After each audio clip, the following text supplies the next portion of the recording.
Hey y'all, so I am going to be answering some frequently asked questions.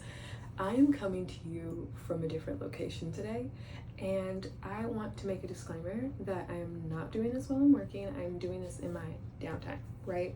So I get breaks and those type of things, so I figure I don't have time, as much time as I expected working night shift.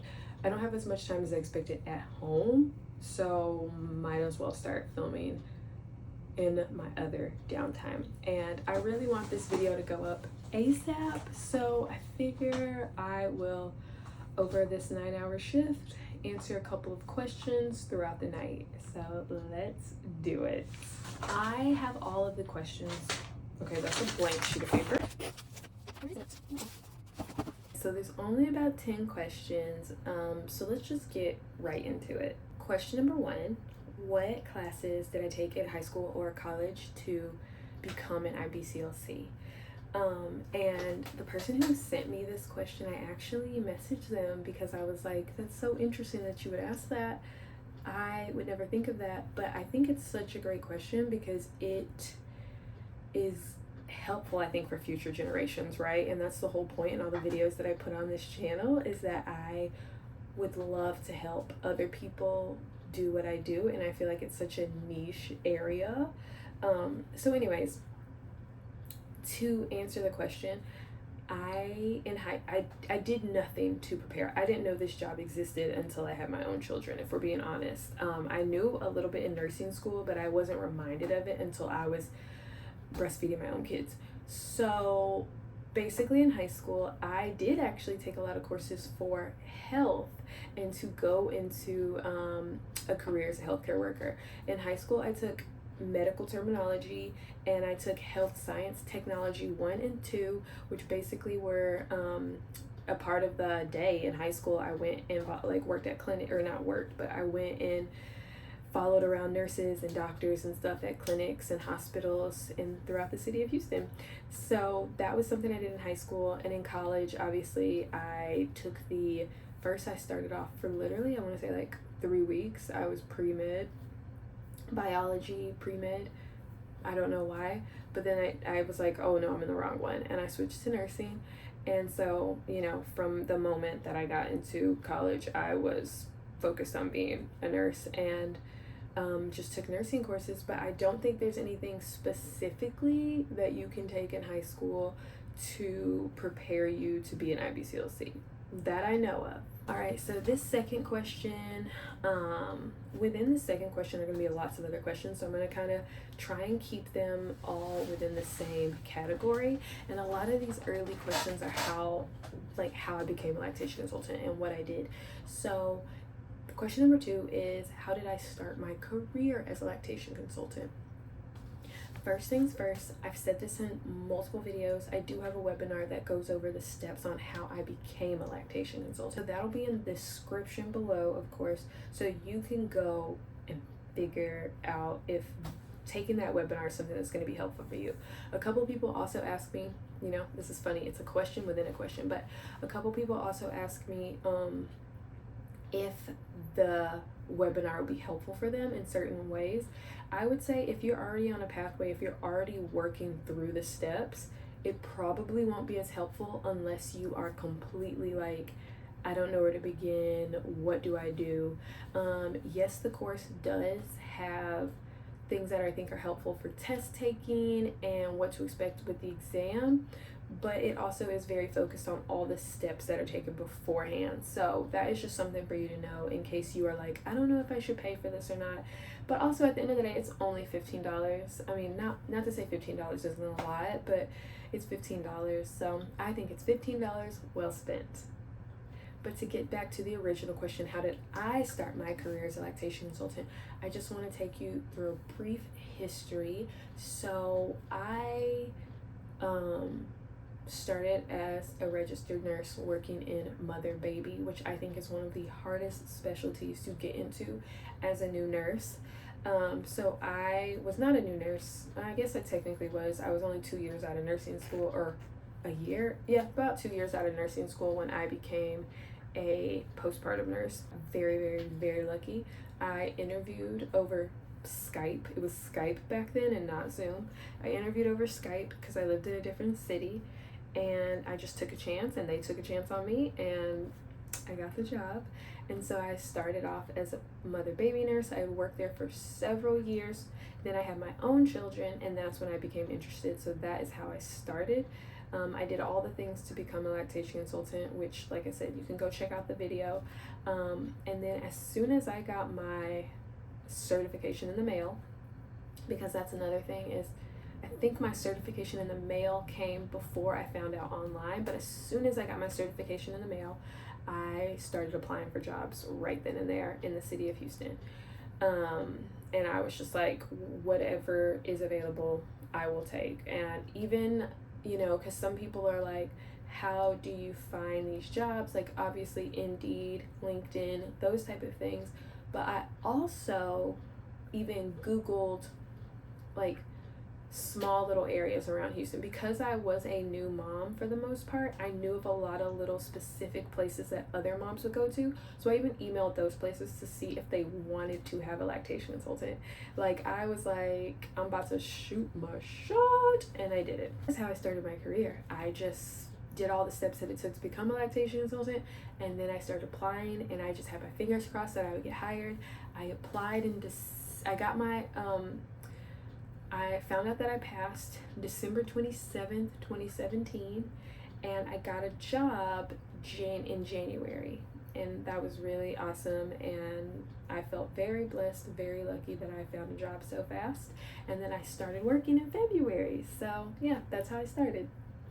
This next question I think goes along with what I was just talking about, and it is, do you have to be a registered nurse in order to be a lactation consultant?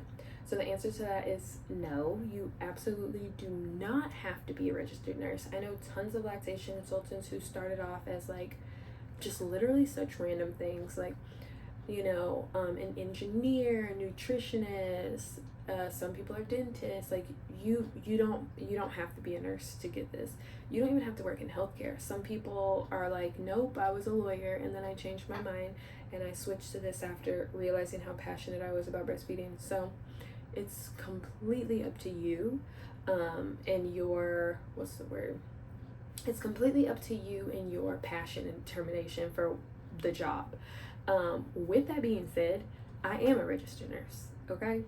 And whenever it comes to applying for jobs, I feel that me being a nurse made it easier for me to get a job. So you can definitely still get a job without being a nurse, but I think to work in a hospital, you, for the most part, and from what I've seen in Texas, you have to be a registered nurse.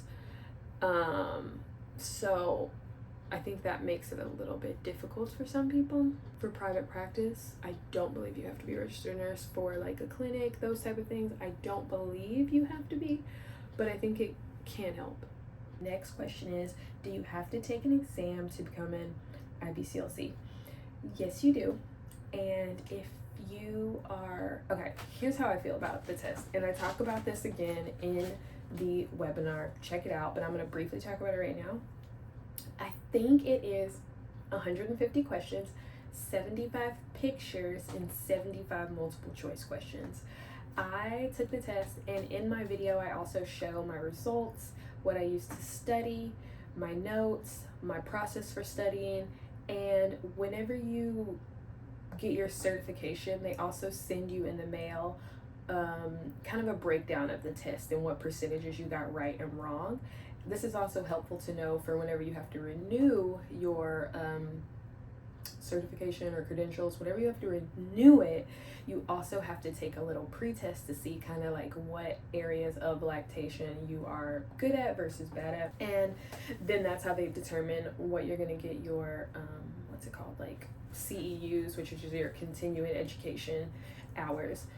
But that is like, we'll get into that later. If you have questions about that too, just comment down below. But whenever you take this test, they send you the results back, and it kind of breaks down. And I think in the video I do show mine because I thought it was really helpful. I want to say it got like, I averaged maybe like 86 or an 88, which for me, That is so good because I'm not a test taker, and that's how I know I'm in the specialty I should be in, because I came out of the test being kind of like, but I also had this sense of peace, which never happens for me. Full disclaimer, I took the NCLEX twice because I did not pass it the first time, and that used to be something that I was embarrassed about, but that was 10 years ago, so who cares now? But then the second time I busted my butt. I studied so hard. I figured out a study technique that worked for me, and then I did pass it. So a lot of people will ask which one's harder, the NCLEX or this exam. For me personally, I think the NCLEX is 50 times harder. Clearly, I failed it.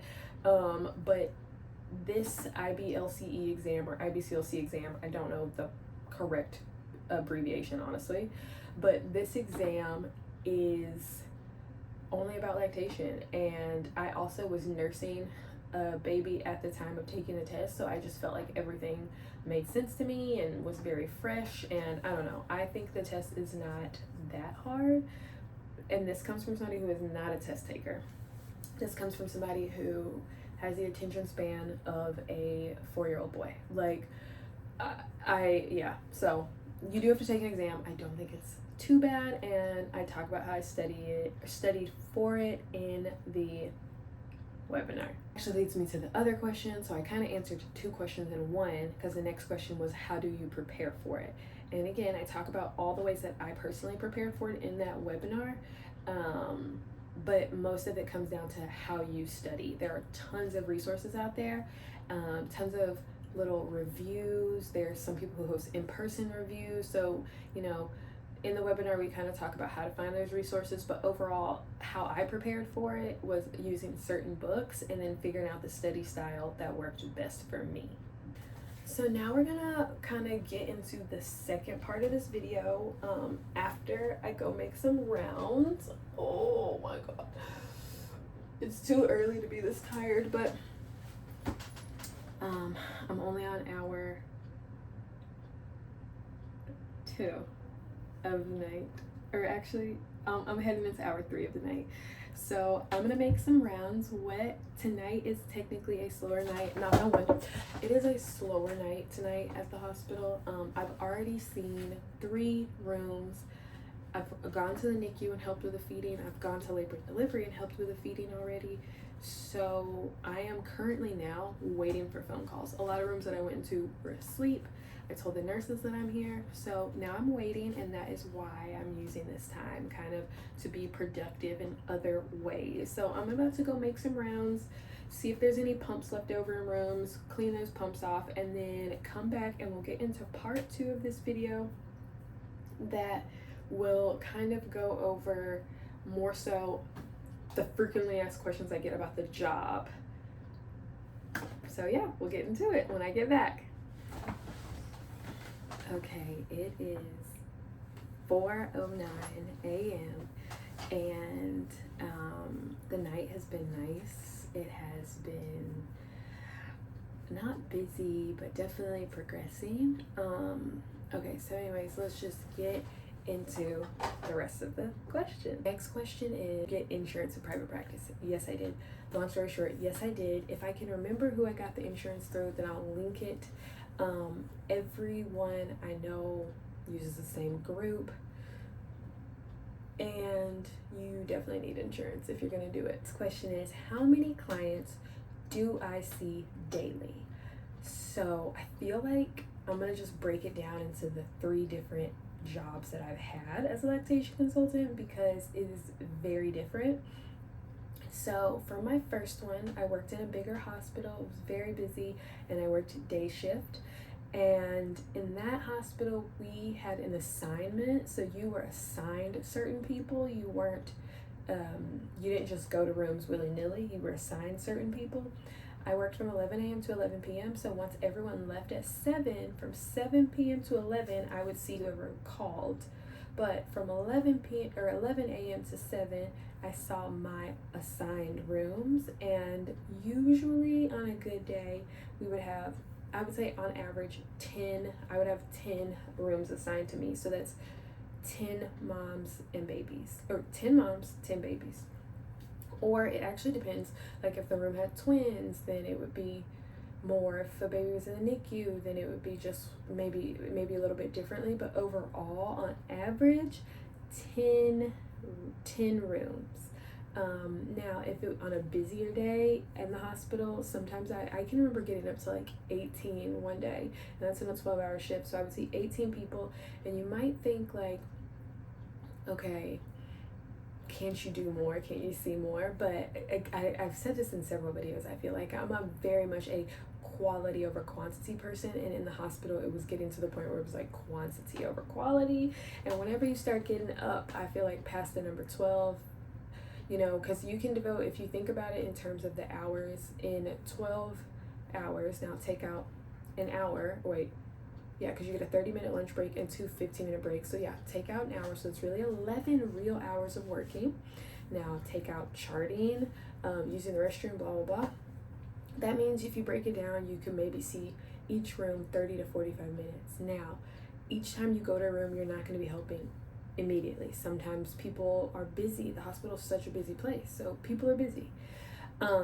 So anyways, I feel like 10 was a great number when I was there. Sometimes it was a lot, but we rarely ever had less than 10. That was the first hospital. Then I went to private practice, and when I first started, my hours were more part-time, I guess. But for me, in one day, I used to only be able to see, okay, we'll just do the whole time that I worked there. For me personally, working in private practice, the most amount of clients I could see a day was 3, and that was honestly for my mental health, because it is a little bit more, como se dice, it's a little bit more in depth and a little bit more, I feel like, emotional.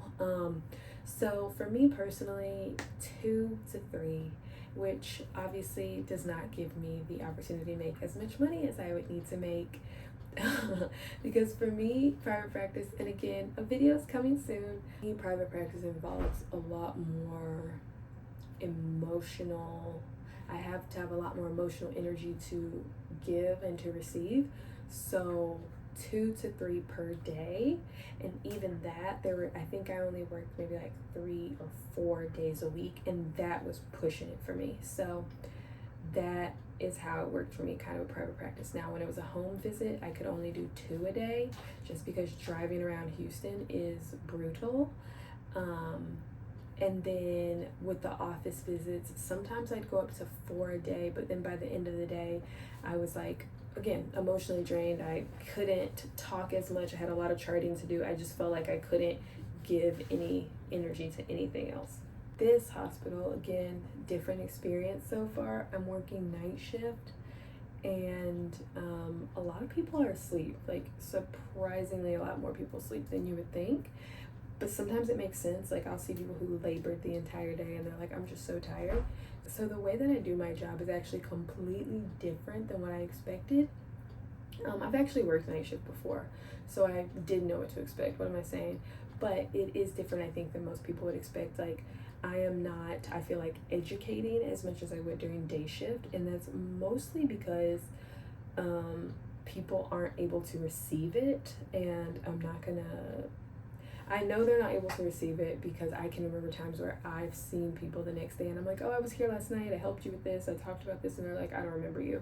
And I get that, I totally get it. So I mostly just am going in and helping with the feedings and making sure the feeding gets done and leaving notes for day shift to see them. But here, there is no assignment, you just see as many people as you can. And because I work night shift, I try and see whoever didn't get seen during the day or whoever delivers at night and help them with the first feeding. Every day is different. Like, some days I feel like I've seen, like, you know, max maybe like 8 people. Some nights are less. So it just really depends.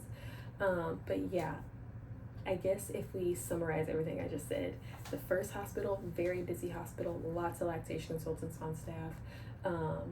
I saw a minimum of 10 clients in my 12-hour shift. Working private practice, when I did home visits, I saw 2 a day, 1 to 2 per day. And if I was in the office, I would see about 3 per day. And I worked maybe 3 to 4 days a week, sometimes more. It was just a lot.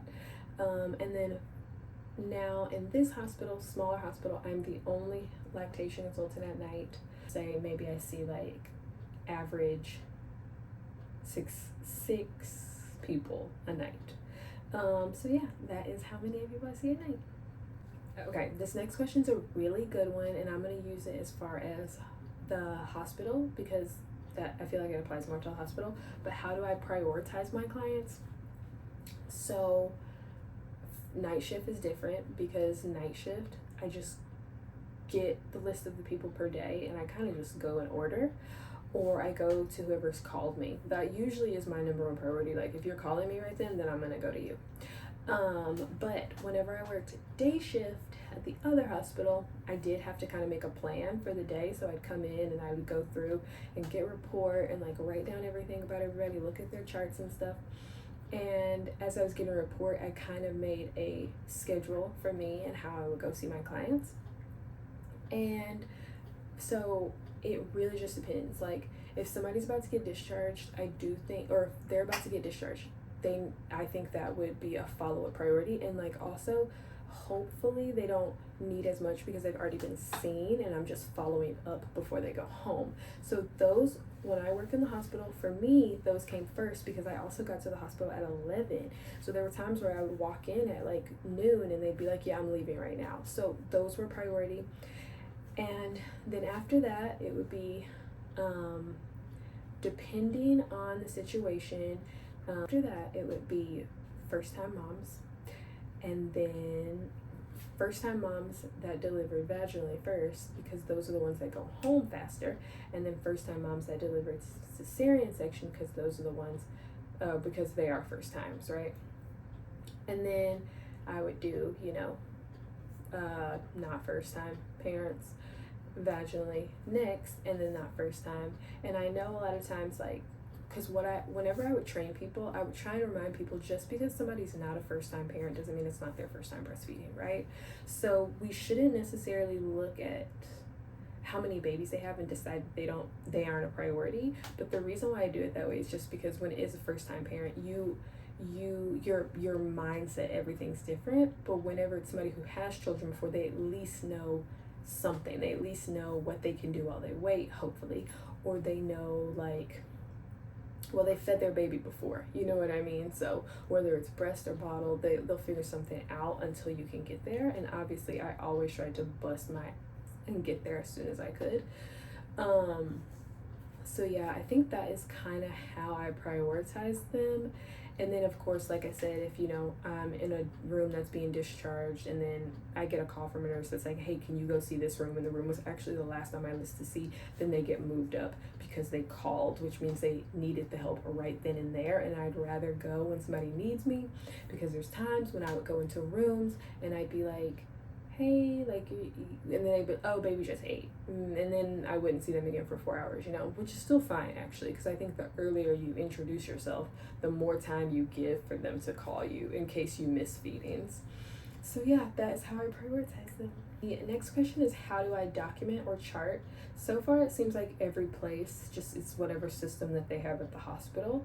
But if you don't know what charting is, it's basically just, okay, to me, it's like journaling about what you just did. So it's just, you just type out everything you did. And a lot of times hospitals or even private practice have little things you can just click and say, like, this is what you did. It's just to make sure you are covering yourself and covering your information. But when I worked in private practice, also, whenever we charted, we sent that information over to the parents, and I thought that was really helpful as far as, here's what we talked about, here's what we learned, here's those resources, and those type of things. But here in the hospital, it is more like covering yourself. I think we're on the last question. So this last question is, how much, This last question is, how much does a lactation consultant make? I feel like that is such a popular question and people just have high expectations. And I will say, out of these 3 different jobs, I've been paid drastically different. at the hospital that I am currently, I am also getting paid as a registered nurse, and I think that is how hospitals work in general. And I will have been a registered nurse for 10 years next month, which would put me in a different bracket actually. So I am going to negotiate my rate next month, or maybe in May. I'm gonna give it maybe 6 months and, you know, try and contribute some more things to the hospital. But anyways, so again, I guess I could say right now I've been an RN for 9 years, and each year your rate goes up as an RN. And when I first started as a lactation consultant 5 years ago, I guess I was only an RN for 5 years or 4 years. Well, 5 years. At that point, you know, I was just on a completely different rate as far as the nursing pay. Now, the first hospital, and also the thing about it is I live in Houston, Texas, and so I think healthcare things are a little differently here, obviously with the medical center, and rates are different at each hospital, but obviously people talk, and as we should. I really love the conversation about salary transparency that's happening on social media right now. So anyways, I'm not going to get too into mine, but I do want to be transparent about how the rates are different. And I can remember whenever I worked at the first hospital hearing that we were the lowest paying hospital in Houston. But for me, I stayed at home with my kids the year before, so I was like, you know, whatever, I'll take whatever I can get, and this is convenient. I heard it was the lowest one in the hospital, or the lowest hospital in Houston as far as lactation consultant pay. I don't know what the other places make, but my friends who went to different hospitals were like, oh yeah, I'm making, you know, so much more now. And then working private practice, I think it's very hard to say how much you get paid, right? I know it depends on how well is working per consult. That has since changed, I believe, and I don't know how everyone does it, but I was being paid per consult. As I stated earlier in this video, I couldn't personally handle doing too many consults. It just was a lot to always be on. So I feel like there were times where I was like, I need to take a break from mental health, and of course then my pay goes down because I'm not using like PTO or anything like that. So anyways, that one, I feel like, you know, even looking at my 1099 or W-2 or literally whatever it's called, even looking back at that, I'm like, okay, I feel like I worked so much harder than the money I made. And I don't know if that's normal or not. Honestly, I don't think I've ever talked to very many other people about private practice pay, and because of the group that I was with, I think we all got paid kind of differently. But then again, I know some people who worked Monday through Friday, 9 to 5, did it, and all that type of stuff. So it just depends. Also, I don't know if I already brought this up in another video, but you know, I was getting paid per consult, and there were times where people would cancel last minute or not show up or be sick or anything like that, and that really threw off, I think, my totals. So I would say that one's like, I don't know, like, okay, so that's the thing about me being transparent about salary. I have never had these conversations before, so I don't know the appropriate like terminology and stuff, but I would say that one, I thought I was making similar to the hospital, only to find out recently that I was making a little bit less than that first hospital. Now this hospital, I am making significantly more in my opinion, or I mean, it's a fact, I don't know why I said my opinion, but also to take into account, like I said, I've been a nurse for longer. I want to say this is a better paying hospital in general, and I work night shift.